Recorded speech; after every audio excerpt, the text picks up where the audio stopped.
গাজায় ৬ সাংবাদিক হত্যার ঘটনায় বিশ্বজুড়ে ইসরায়েলের বিরুদ্ধে নিন্দার ঝড় উঠেছে।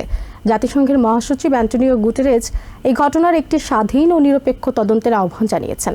যুদ্ধ শুরুর পর থেকে গাজায় কমপক্ষে ২৪২ জন সাংবাদিক নিহত হয়েছেন বলে জানিয়েছেন গুটেরেসের মুখপাত্র স্টিফেন ডুজারিক।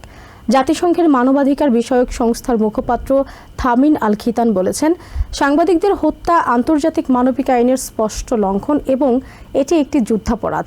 এই হত্যাকাণ্ডের পরিপ্রেক্ষিতে ইসরায়েলের বিরুদ্ধে জোরালো পদক্ষেপ নিতে আন্তর্জাতিক সম্প্রদায়ের প্রতি আহ্বান জানিয়েছে রিপোর্টার্স উইদাউট বর্ডার্স।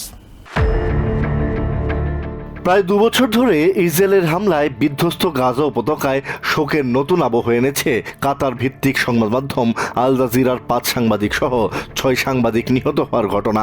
সোমবার দুপুরে গাজা সিটির আল শিফা হসপিটাল চত্বরে তাদের জানাজা অনুষ্ঠিত হয়। জানাজা শেষে সেন্ট্রাল গাজায় অবস্থিত শেখ রাদওয়ান কবরস্থানে তাদের মরদেহ নিয়ে যাওয়া হয়, সেখানেই দাফন করা হয় তাদের।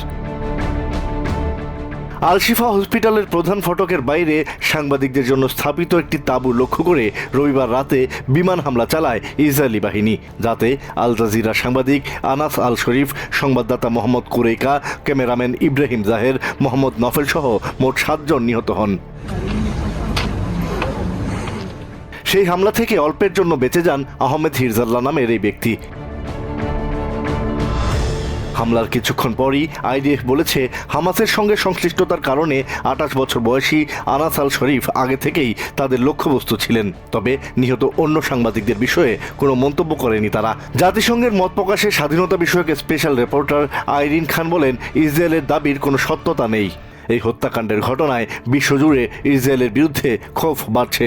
জাতিসংঘের মানবাধিকার বিষয়ক সংস্থা OHCHR এর মুখপাত্র তামিন আল খিতান বলেন, ইসরায়েলের বিরুদ্ধে আন্তর্জাতিক সম্প্রদায়ের জোরালো পদক্ষেপ নেওয়া জরুরি। এ নিয়ে জাতিসংঘের মহাসচিব অ্যান্টোনিও গুটেরেসের বক্তব্য তুলে ধরেন তার মুখপাত্র Stephen Dujarric.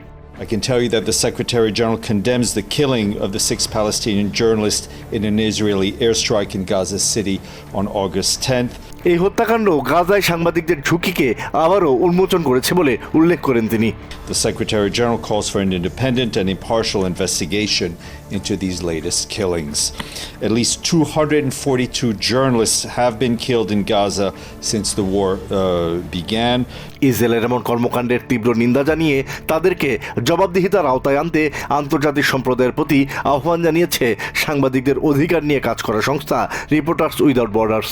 We've also asked journalists who are thankfully still alive but now outside of Gaza, we've helped them file a request to the court asking them to be represented as victims, not just as witnesses.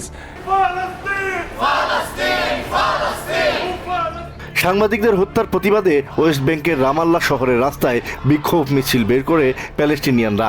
বিক্ষোভকারীরা বলেন, সত্যের কণ্ঠস্বরকে স্তব্ধ করতে পারবে না ইসরায়েলিরা। আসাদ রিয়েল, TVN 24 news desk.